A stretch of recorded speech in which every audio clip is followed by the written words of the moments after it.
Mamie Nyanga pense du phénomène de Tisa, elle qui a été en couple avec un homme marié, bon, issu de le nom, je ne vais pas le répéter. Vous répétez? Dites le nom. Vous avez été en couple avec un ancien ministre. Le professeur? Oui. Je n'étais pas en couple avec lui. C'était mon compagnon. Mais il était marié. Du coup, le téléspectateur aimerait savoir ce que vous pensez des femmes qui sortent avec des hommes mariés. Mais est-ce que c'est le premier cas? Vous ne voyez pas ça que c'était un phénomène vulgaire même chez les Blancs? Vous ne voyez pas que même les Blancs ont des compagnes? Est-ce que c'est un fait nouveau de la société? Ce n'est pas un fait nouveau. Vous savez, dans la société, vous avez l'animalité de l'homme. Vous avez le degré zéro. Vous avez plus l'infini. Vous avez moins l'infini. C'est ça l'humanité. Mais avec tout ce charisme que vous avez, ça ne vous gêne pas de jouer les seconds rôles? C'est ça l'humanité. Être une compagne n'est pas un second rôle. On vous a dit que j'étais une deuxième épouse là-bas. La maîtresse d'un homme marié. Mais ce n'est pas une deuxième épouse. Qu'en savez-vous de l'amour? Vous savez, dans l'amour, vous avez les mariés et les non mariés. Quand vous regardez l'histoire du monde, vous voyez par exemple Simone de Beauvoir. Hein? C'était un couple, c'est le couple le plus célèbre du monde qui est resté dans l'histoire. Il n'était pas marié. Parce que le mariage, c'est un titre de confirmation. Ce n'est pas le mariage qui construit l'amour. Et ce n'est pas le mariage qui fait l'amour. Vous avez des hommes qui sont mariés, qui n'aiment pas leur épouse. Ou bien des femmes qui sont mariées, qui n'aiment pas leur mari.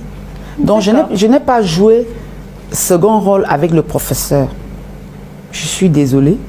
Je n'ai jamais fait de second rôle. Le professeur était mon compagnon puisqu'on n'est plus ensemble. Mais on est restés très proches, on est restés des amis.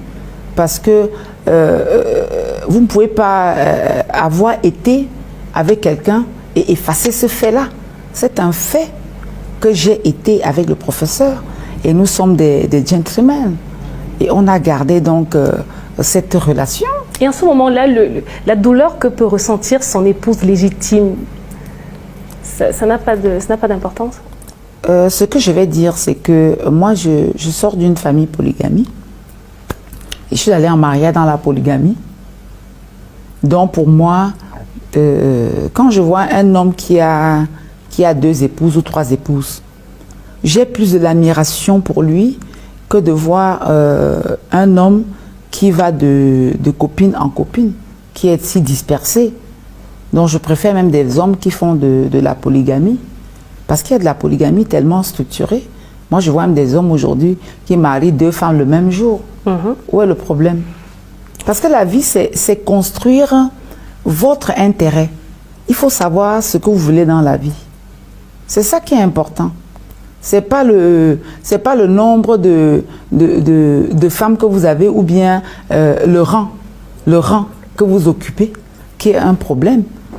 Et à ce téléspectateur, je remercie cette question qui revient toujours un peu. Hein, vous savez, des gens aiment bien me titiller, mais j'aime bien aussi répondre, hein, parce que je suis dans la vérité. Tout à fait. Même si le professeur m'écoute ou son épouse, ils comprendront bien que j'ai été honnête avec eux.